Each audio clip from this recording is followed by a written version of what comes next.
while the silver moon casts its spell upon the world, join me for another enchanting tale in the realm of dreams.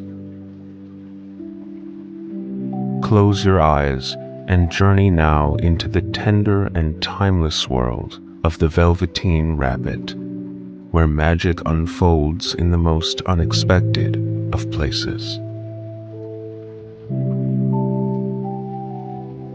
In a cozy nursery nestled among rolling hills and whispering trees, a beloved toy discovers the true meaning of love and belonging. Through the eyes of the Velveteen Rabbit, embark on a heartfelt journey of transformation and discovery, and let the gentle tug of nostalgia fill you like a warm embrace. We are now in a world where toys come to life and dreams take flight, where the Velveteen Rabbit reminds all of us what it means to be alive.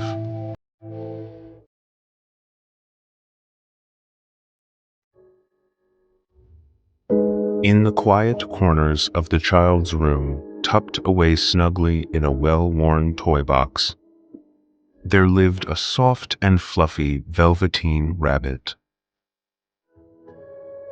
Each morning, as the child eagerly opened the lid and scooped up Velveteen Rabbit in their small hands, both of their hearts danced with joy and the room filled with laughter.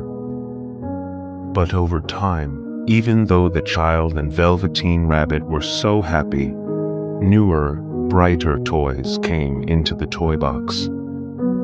Some could bounce high, or had flashing lights and whirling gears, or could move on command when the child pushed a button.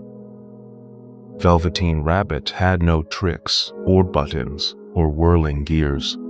No wonder the child started to choose the other toys. At night, when the toys were all back in the toy box, the other toys talked with pride about the fine things they could do. The whirling top could twirl and whirl, sleeker and shinier than any other toy. And the singing piano could put on a show with sounds of music and lights that glow. And the bouncing ball could bound around from the highest ceiling and back to the ground. And Velveteen Rabbit was quiet. There was not much to say. Only one other toy in the toy box was like Velveteen Rabbit. Cowboy Horse was also a soft, fluffy toy, but he was old. Most of his hair was worn away. Cowboy Horse said to Velveteen Rabbit, "Soft toys like us are really the lucky ones. We get loved the most, and when soft toys get loved and loved, we can become real."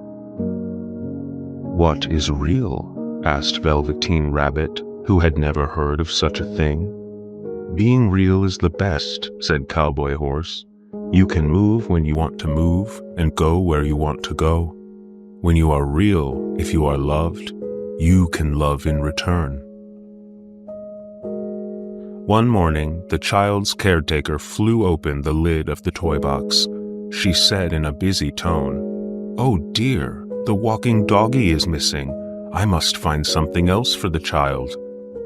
Velveteen Rabbit was plucked from the bottom of the toy box and plopped onto the bed with the child. This began another happy time for Velveteen Rabbit. Each day, the child's laughter filled the room, and each night, the child held Velveteen Rabbit close in their arms. In the morning, the child would show Velveteen Rabbit how to make rabbit holes under the sheets. If the child went outside for a picnic or to the park, Velveteen Rabbit would join them too. They embarked together to imaginary lands, exploring distant worlds that only they could see. After a while, with all the hugging and holding, much of Velveteen Rabbit's fur got matted down. Its pink nose grew less pink with all the child's kisses. But Velveteen Rabbit did not care. It was happy. One day, the child became sick with fever, and the doctor was called, who came and went and left the child's caretaker to walk back and forth in fear. Day after day, the child stayed in bed. There was nothing for Velveteen Rabbit to do but to stay in bed too, day after day. Then, at last, the child got better. Such joy in the house. The doctor said the child must go to the shore. How wonderful, thought Velveteen Rabbit. Many times the child had talked happily about the shore and told of its white sands and big blue ocean. But when the caretaker reached for Velveteen Rabbit, the doctor snatched it away. "It's full of germs," he said. "Get rid of it and find the child something else." So Velveteen Rabbit was thrown into a sack along with the child's bedsheets and clothes, worn-out towels and some junk. Filled to the top, the heavy sack was carried round the house to the yard, where there was a small fire pit where the caretaker sometimes made s'mores with the child, and where the gardener was told to burn the whole thing. But the gardener was busy, picking beans and peas before nightfall, so she quickly moved the sack behind the garden shed. "I'll take care of it tomorrow," she said, but the bag was so full that the tie no longer held, and the Velveteen Rabbit fell from the opening and onto the ground. The next day, when the sack was set aflame and the child's old sheets and towels and clothes and junk were burned, the Velveteen Rabbit was nowhere to be seen. Then it started to rain. Velveteen Rabbit was sad, so far away from the child, never again to be nice and cozy together, and now soaking wet. A tear fell from Velveteen Rabbit's eye and plopped onto the grass. All at once, at the spot where the tear fell, a flower grew up with a flicker of light, and then the flower opened to reveal a tiny glowing fairy. "Little rabbit," said the fairy, "do you know who I am?"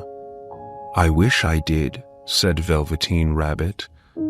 "I am the fairy that takes care of toys that are most loved," said the fairy.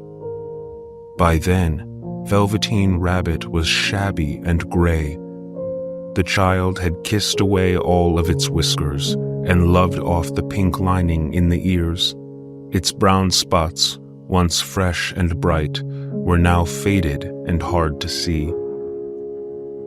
"It is time now for me to make you real," said the fairy. "I think I remember real," said Velveteen Rabbit. Now what was it Cowboy Horsehead said? "Ah, yes, when you are real, you can move and go when and where you want, and when you are loved, you can love in return." With one touch of the fairy's wand, Velveteen Rabbit felt the magic washing over itself, tickling and tingling new life into its worn form. "This is what it means to be real," said Velveteen Rabbit. And all of a sudden, each one of its two legs sewn together tight could move. A fly landed on Velveteen Rabbit's head, and it was itchy. As quick as a wink, that foot was up at the Velveteen Rabbit's head to scratch it away. "I can move when I want to move." "I will show you some new friends," said the fairy. And the fairy took Velveteen Rabbit where several rabbits ran and hopped about, and very soon they were all great friends. Time went by, and the child returned from the shore, feeling quite better and healthier than before. When the child went to the backyard to play, a group of rabbits hopped out from the trees nearby. One rabbit was brown all over, and another was all white. A third rabbit had brown spots, most of them faded. That one hopped the closest to the child. This rabbit looks just like my old bunny I lost when I was sick, thought the child. And indeed, this rabbit with brown spots was the very same bunny who came back to see the child, for their love was the reason the Velveteen Rabbit had become real.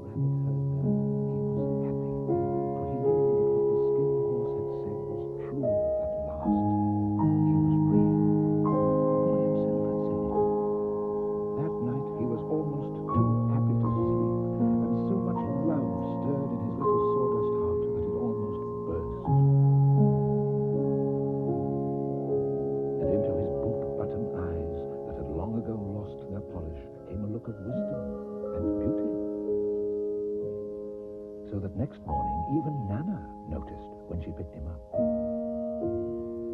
declare that if that old bunny hasn't got quite a knowing expression. Right, men. This evening, plan number 6. I believe it's number 7, sir. As I was saying, plan number 7 contains an element of surprise. This is a catapult, a simple device that will launch one of us deep into enemy territory. Oh, yes, the rabbit will be very surprised. But first, a demonstration. Don't get on. But, sir, I'm not very good at catapulting, sir. Oh, like this, Jones. See? Rather like a seesaw, isn't it? What's this lever for, sir? No, Jones, don't.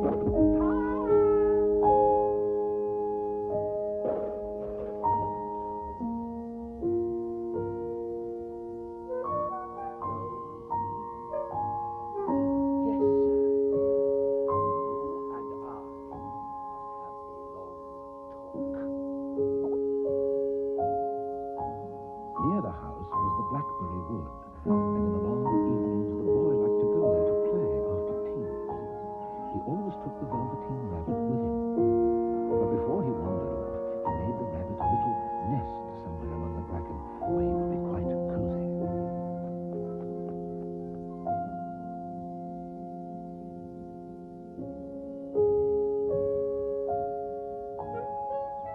Odd-looking rabbit.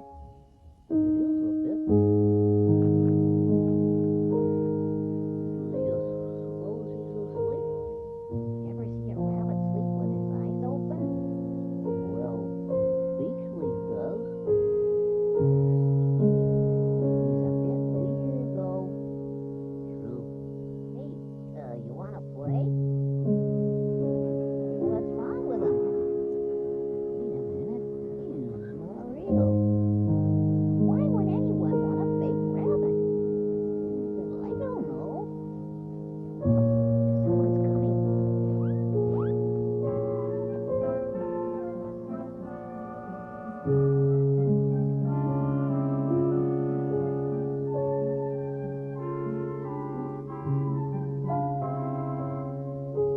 Right, men. We must show that rabbit that we are not to be toyed. Flight plan number 16 is foolproof. Must we, sir? I'm starting to rather like the rabbit, sir. So am I, Joe. But that isn't the point, is it? Right then. Winding squad. Tank squad. Load up.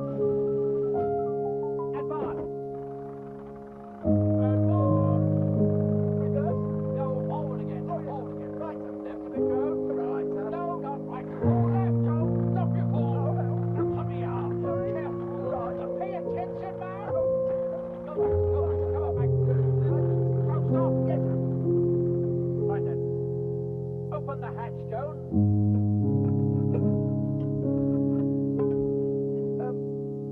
Sir? The hatch seems to be stuck. Never mind the hatch. Prepare for fire. Yes, sir. Elevation 50 degrees. 50 degrees. Why do these toys never get put away before bedtime?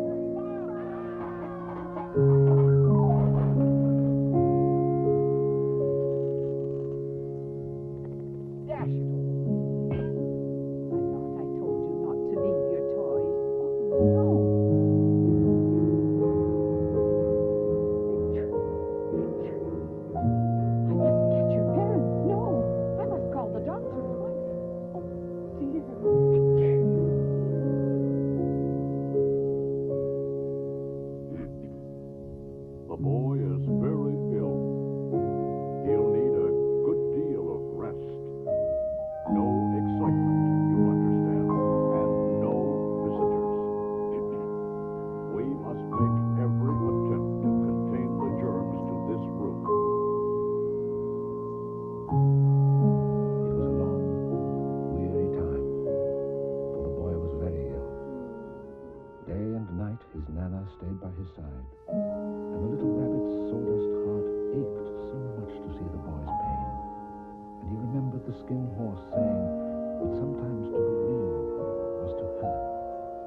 sick. Don't worry, dear. We'll have all new things in no time at all.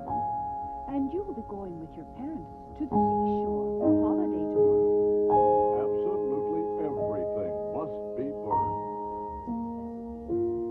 Even this old thing? Surely it can't. That? Why, that's a veritable mass of germs. That, above all, must go.